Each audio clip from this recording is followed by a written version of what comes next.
Assalamualaikum warahmatullahi wabarakatuh.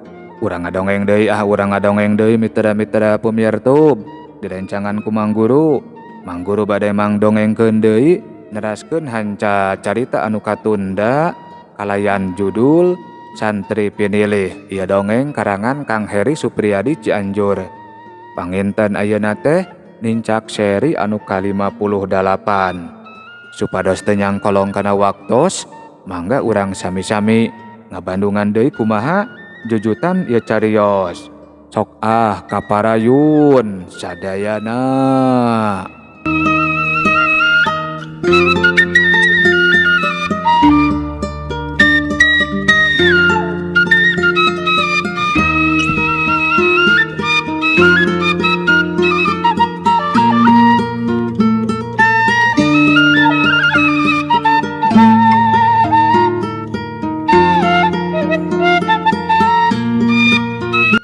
Mitra-mitra pemirtub dongeng Mang Guru, 5 santri jeung puluhan warga pohara pisan pating polohokna mangsa nempo jirim kisarta anu kiwari geus robah wujud jadi jirim anu pohara jalugjug tur sakitu badagna teh.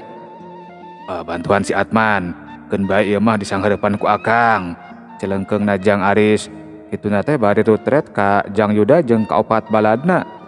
Sanggeus arunggeuk harita keneh santri anu 5an pating garajeleng muru kapalabah si pelok anu harita keur dirempug ku Jang Atman jeung ku opat baladna. Uguh matak beuki ripuh pikeun si pelok mah mangsa musuhna kudu nambahan jadi 10 urang teh. Da mangsa nyang hareupan 5 santri oge geus ampir-ampiran kawalahan. Dableg kawan ieu geuning si teh. Sapasang panon kisarta anu sakitu badagna bubur lengan neuteup seukeut ka Jang Aris. Sora kisarta anu sakitu agem tur pohara handaruanana estuning matak seber pikeun sakur-sakur anu ngadengena. Tapi ari Jang Aris mah kalem bae katempona teh, malah nulak cangkeng bari tanggah malik neuteup ka jirim kisarta anu pohara jalugjugna. Mojar sia babanyit. Siap, kisarta ngajejekeun suku katuhuna. Gajeleng. Sakilat Jang Aris ngagajeleng ka belah kenca. Sewuk biar. Rieg. Taneuh anu kajejeg ku dampal suku kisarta nepi ka mancabura sarta langsung deklok kalayan pohara pisan jerona. Kaayaan di eta patempatan oge nepi ka dubadakan inggeung karasana. Astagfirullahaladzim. Waduh, Honor. Lurah Asep jeung puluhan warga nepi ka meh bareng pating buriak sarta dariweuh beuki ngajauhan eta pakalangan. Seak surubuk dampalengeun kisarta anu nyareke beng-beng leuwih ti sagede nyiru.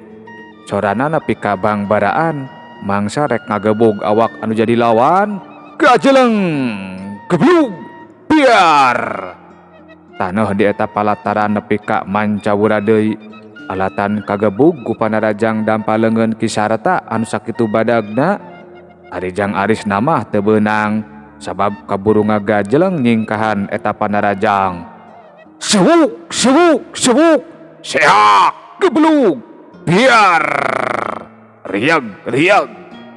Runtuyan panarajang kisarta anu mangrupa jejekan gebugan jeung teungeulan beuki kerep sarta teu eureun-eureun ngahujanan anu jadi lawan. Tapi hiji oge can aya anu keuna kana sasaran ngan ukur ngabalukarkeun mancawurana taneuh sarta pating rariegna di eta patempatan. Mitra-mitra pemirtub dongeng Mang Guru, di sejen pihak harita teh 10 santri oge teu eureun-eureun nyahcer tur ngahujanan si pelok.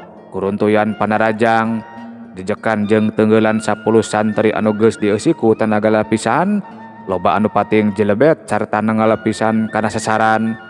Tapi kuat sakitu mah dina mangsa kabeunangan kuruntuyan panarajang lawan teh si pelok mah tiba ngaheungeu sakedeung sarta anu saterusna mah cuat siat deui malik ngasupkeun panarajang balesan. Balit jorowokna Jang Yuda geus ngalarti siga nama Jang Atman jeung anu sejenna oge Harita keneh meh barang 10 santri pating garajeleng sarta anu saterus nama pating kolebat mutaran awak si Pelok. Pohara pisan gancangna gerakan 10 santri teh nepi kangan ukur ka tembong pating kolebatna cahaya bodas wungkul. Si Pelok anu harita keur aya di tengah-tengah muterna cahaya bodas nepi ka gigi deug siga anu lieur. Seak Cilebet! Kana punduk si Pelok ujug-ujug aya jejekan anu nenggala pisan. Solontod cedak Cilebet! Mangsa si Pelok keur dina kaayaan nyolontod balukar pundukna kabeunangan ku hiji jejekan. Runtuyan panarajang oge pating jelebet deui kana tarang jeung kana dadana. Goblok! Hiat! Kalayan siga anu pohara pisan keheuleunnana, awak si Pelok langsung muter sarta ngaluarkeun cahaya beureum anu pohara pisan nyongkabna. Ong deukeut teuing! Jorawokna hiji santri, teuing ari sora saha-sahana mah. Wrrrr, wrrrr. Cahaya bodas anu muteran awak si Pelok muterna jadi rada ngaanggangan. Seak Cilebet! Aya panarajang saurang santri anu ngajelebet kana tonggong si Pelok. Wah! Si Pelok nepi ka ngagoak ayeuna mah. Tayohna 10 santri teh geus make tanaga lapisan anu sapinuhna. Solontod cedak Cilebet! Bareng jeung nyolontodna deui awak si Pelok, runtuyan panarajang ti 10 santri pating jelebet deui kana awakna. Anjir, jaragoan barudak teh oi. Oohnya oi. Sigana bakal modar tah jelema jahat teh. Tapi buat asa kuat-kuat teuing nya oi. Lah padahal mah nepi ka sakitu pating jelebetna nya. Puluhan warga anu nyaksian kana lumangsungna eta kajadian pating celengkeung sarta pating keleuweuh jeung pada baturna. Awas Jang Aris! Celengkeungna saurang warga anu harita panempona keur museur ka Jang Aris anu keur adu hareupan jeung Ki Sarta. Sebuk! Pikeun anu kasakitu kalina Ki Sarta narajang deui ku jalan ngagebugkeun dampal leungeunna kalayan dina gerakan anu pohara pisan cepetna. Awas! Aris awas Aris! Nyi Iam Kang Husna katut puluhan warga anu sejena nepi ka meh pating jorawok siga anu melang mangsa nempo dampal leungeun Ki Sarta anu jarakna kira-kira ngan saukur 2 jengkal deui tina sirah Jang Aris kalayan geus eueuh kasempetan pikeun nyingkahan panarajang.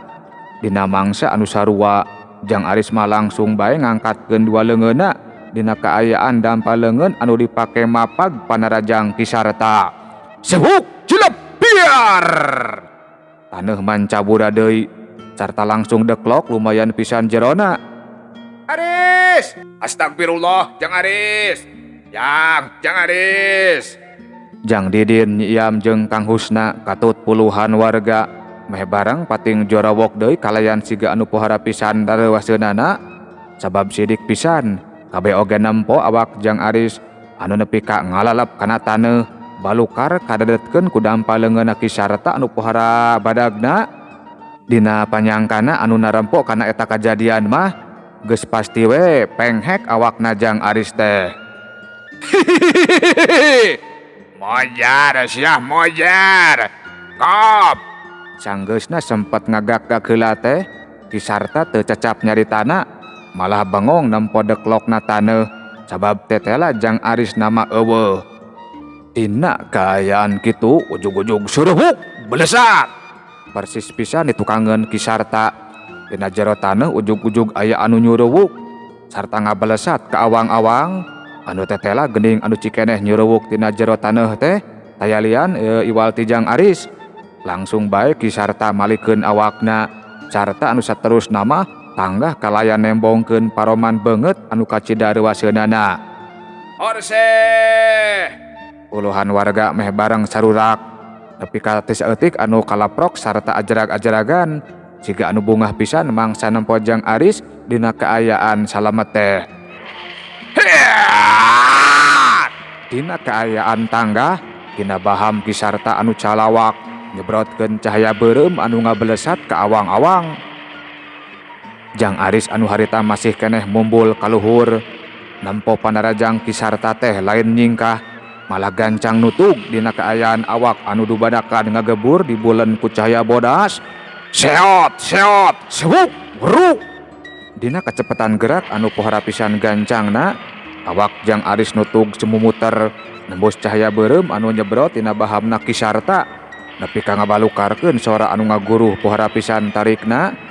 Alatan pagesekna antara dua kekuatan, puluhan warga anu nyaksian kana eta kejadian kabeh oge nepi ka pating polohok siga anu dibadakan poho carana ngicep. Sewuk sewuk bro. Awak Jang Aris anu nutug dina kecepatan anu beuki tarik batan samemehna antuk nama asup sarta nobros bahamna Ki Sarta. Jelap burinyai jeleger beledag biar. Telila antarana barang pisan jeung ngaburinyaina cahaya bodas anu paselang jeung cahaya beureum kadenge ngabeledagna sora anu pohara pisan tarikna disusul ku awakna Ki Sarta anu langsung ancur sapada harita nepi ka beuki barengong kabeh warga oge mangsa nampo kajadian anu samodel kitu teh. Orse modar sia hidup Jang Aris hidup hidup Jang Aris hidup. Antuk nama puluhan warga nepi ka sarurak ajarag-ajaragan mangsa nampo Jang Aris anu harita geus ngajega persis pisan di tempat ancurna awak Ki Sarta.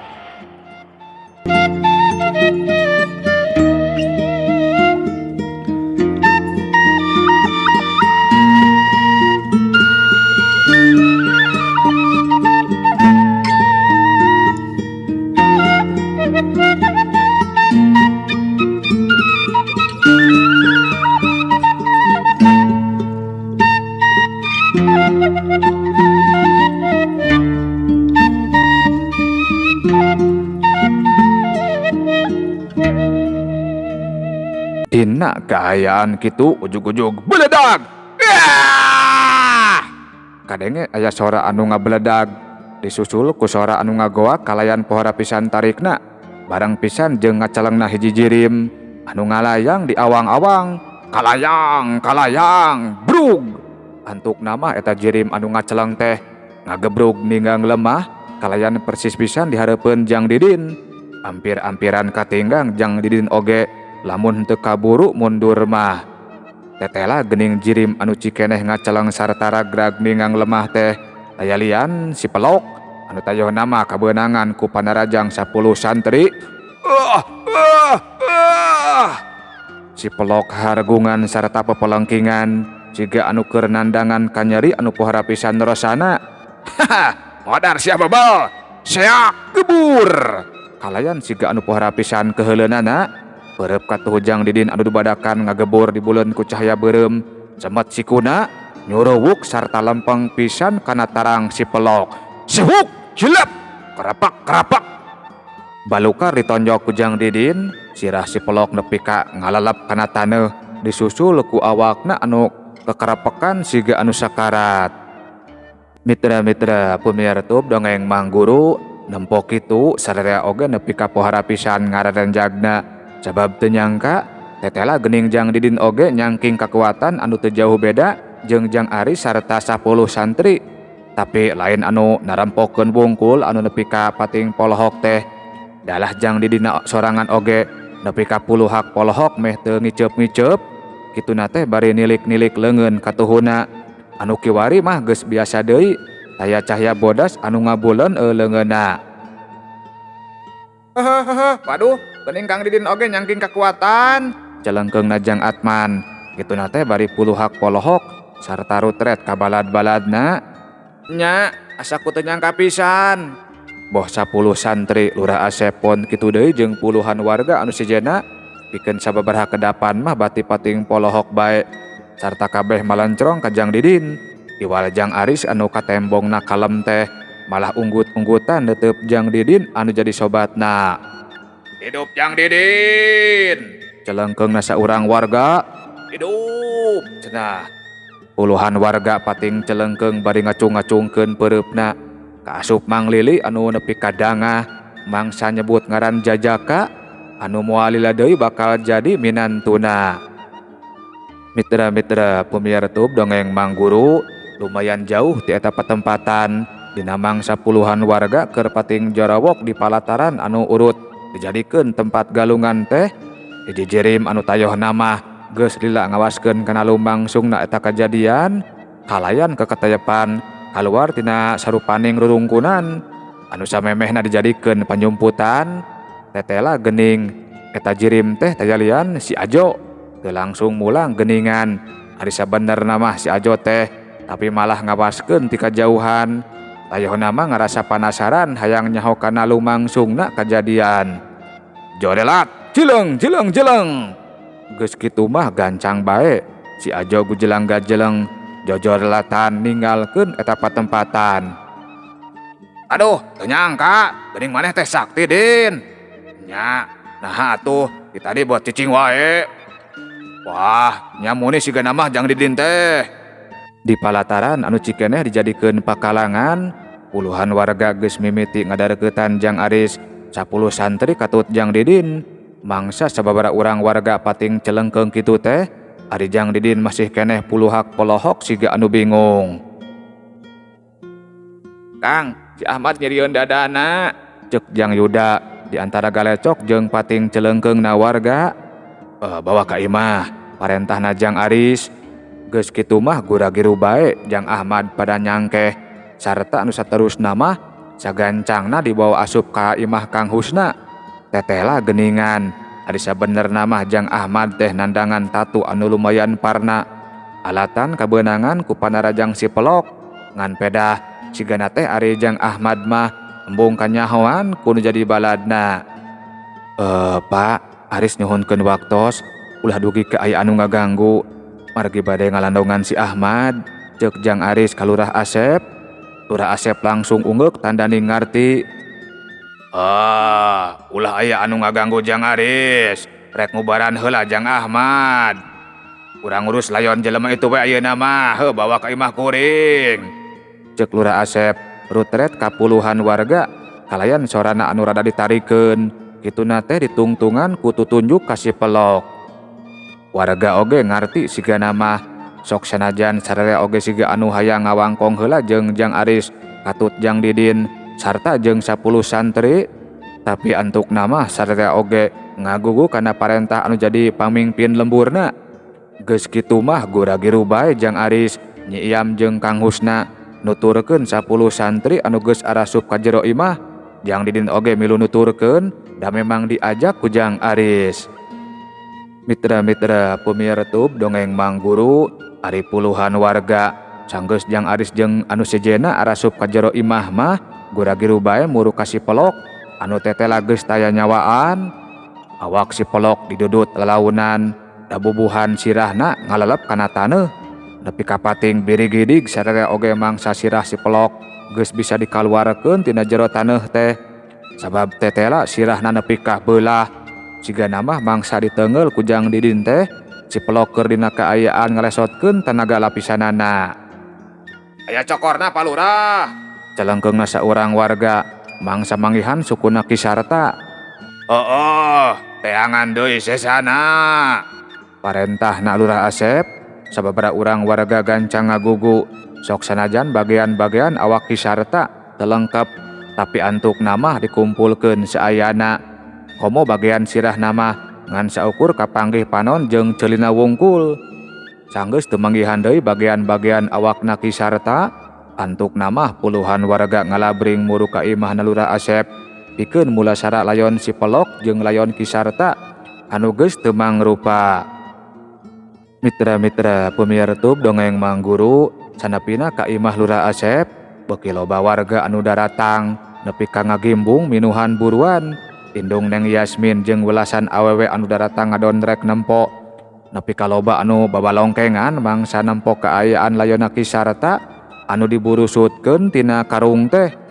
Sok sanajan bari jeung loba warga anu katembongna garilaeun mangsa ngurus layon Kisarta, tapi antukna mah 2 layon teu burung dipulasara. Ngan pedah ari bagean-bagean awak Kisarta mah teu kungsi dimandian heula, da sigana garilaeun teuing siga anu rek digoreng atawa diasakan. Cag heula nya hei.